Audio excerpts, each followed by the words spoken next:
Viewers आदाब, आज मैं आपके सामने सलाद से मुताल्लिक़ कुछ मालूमात लेकर आया हूँ। देखिए, हम जैसे सुबह का नाश्ता करते हैं वो हमारे लिए बहुत ज़रूरी है। उसमें थोड़ी जो न्यूट्रिशन है, थोड़ी ताकत है वो होनी चाहिए ताकि हम दोपहर तक सही से अपना काम कर सकें। इसी तरह दोपहर का खाना भी बहुत ज़रूरी है, जिसे हम लंच बोलते हैं, या रात का खाना डिनर। ये दोनों चीज़ें हमारे लिए ऐसे ज़रूरी हैं कि इनसे हमें जिस्मानी ताकत मिलनी चाहिए और इनका मज़ेदार होना और इनका एक्सेप्टेबल होना बहुत ज़रूरी है। दोपहर के खाने में अक्सर सलाद का इस्तेमाल किया जाता है, जिसके अंदर थोड़ी प्याज होती है या अदरक के स्लाइसेस होते हैं या बारीक कटी हुई होती है, और थोड़ा बहुत खीरा, ककड़ी वगैरह ये चीज़ इसमें डली हुई होती है। तो ये एक आम तौर से एक ट्रेंड है और ये मिलती है, लेकिन कुछ जगहों पर ये देखा गया कि खीरा, ककड़ी के अलावा खरबूजा है, मौसमी फल है कोई और, उसको शामिल कर दिया जाता है। और मौसम के लिहाज से इसमें तब्दीलियाँ आती रहती हैं। सलाद में आप देखेंगे कि स्वीट कॉर्न भी है, कहीं पर स्प्राउट की आमेजिश है, कहीं पर इसमें खीरा, ककड़ी के अलावा खरबूजा है या तरबूज के स्लाइस वगैरह हैं, और कहीं पर इसमें पत्ते ज़्यादा हैं, जैसे कि साग है या सलाद पत्ता है, उसकी आमेजिश है। ये चीज़ें इसमें चलती रहती हैं।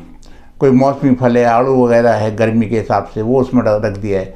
तो ये चीज़ें सलाद के अंदर इस्तेमाल होती हैं, लेकिन अगर हम इसी को बाज़ाब्ता तरीके से इस्तेमाल करें तो इसके तो अज्जा बहुत सारे हैं। टमाटर भी है और मूली भी है, गाजर भी है, ये सब चीज़ें सलाद में इस्तेमाल होती हैं मौसम के लिहाज से।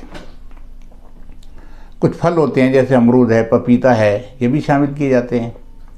हमें गौर ये करना चाहिए कि इससे हमें हासिल क्या होता है। अगर हम इसका बाज़ाब्ता तरीके से रेगुलर यूज़ करें और मौसम के लिहाज से इस्तेमाल करते रहें तो इससे हमें क्या फ़ायदे मिल सकते हैं।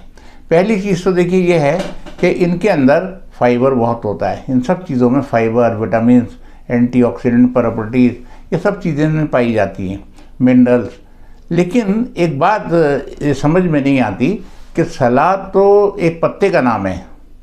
सलाद पत्ता अलग आता है जिसको लेट्यूस बोलते हैं, और एक बड़ा सा पत्ता होता है, इसमें पानी बहुत होता है। 95% पानी होता है, 90 से 95% तक इसमें पानी पाया जाता है। ये जितने भी मैंने आपको फल बताए, खरबूजा हो, तरबूज हो, खीरा हो, ककड़ी हो, ये फुल ऑफ वाटर है। इनमें 90% तक वाटर होता है।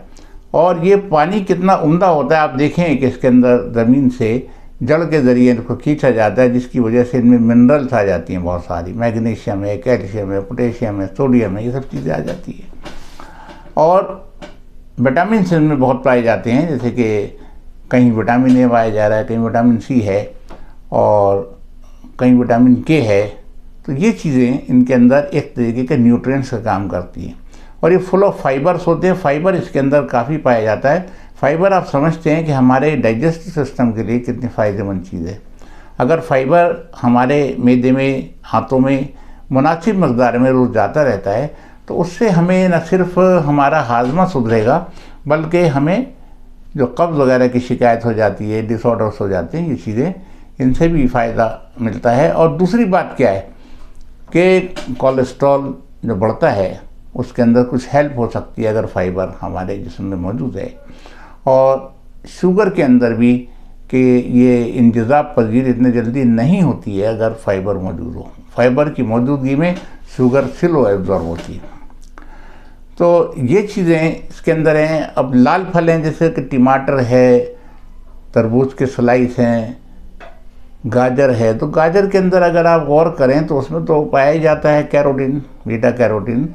और इसी तरह तरबूज है, टमाटर है, इसके अंदर लाइकोपिन पाया जाता है। ये एंटीऑक्सीडेंट चीज़ें हैं कि जो हमें हमारे जिस्म में अगर मौजूद रहें और हम इनको रोज़ाना थोड़ी मकदार में इस्तेमाल करते रहें और इनकी कंसंट्रेशन रहे तो हम बीमारियों से महफूज रह सकते हैं। ख़ास तौर से एंटीऑक्सीडेंट की आपने खासियत सुनी होगी कि खून के अंदर जो जहरीले मादे, फ्री रेडिकल्स पैदा होते हैं, उनको बनने में ये रोकता है। बहरहाल फ़ायदे तो बहुत हैं। सलाद को हम तरीके से लें, तरीके से इस्तेमाल करें, मौसम के लिहाज से उसके अज्जा शामिल रखें। और जो लोग खाना खाने से पहले सलाद इस्तेमाल करते हैं, अगर ज़्यादा खाते हैं तो फिर खाना उनका कम हो जाता है। जो खाना है वो उतना नहीं खा पाते, फिर वो कम हो जाता है 20%, 25% वो कम हो जाता है, जिसकी वजह से शुगर के मरीज़ को फ़ायदा होता है, क्योंकि जो खाना है वो कम गया। दूसरा, जो वज़न कम करना चाहते हैं उनको भी फ़ायदा होता है, उनको वज़न कम करने में आसानी मिलती है।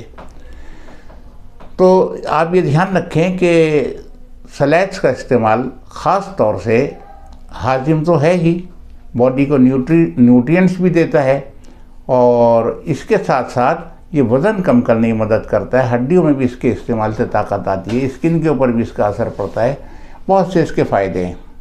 इसका रेगुलर यूज़ कीजिए, मौसम के लिहाज से जो चीज़ें उसमें शामिल रखिए, इंशाअल्लाह आपको अपनी सेहत में सुधार महसूस होगा। आपको जो मेरी राय है, जो मैंने वीडियो के ज़रिए आपके सामने रखा है, उम्मीद है आपको पसंद आएगी। आप वीडियो को लाइक करें, चैनल को सब्सक्राइब करें और अपने व्यूज़ लिखने न भूलें।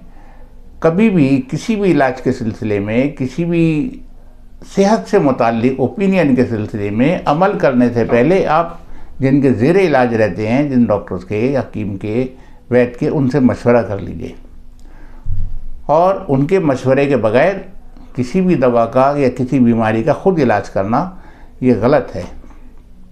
अगर आप मुझसे कुछ बात पूछना चाहें बीमारी के सिलसिले में या किसी भी सिलसिले में, तो मेरा कॉन्टैक्ट नंबर है, नोट फरमा लें, 01140109555। Thank you very much.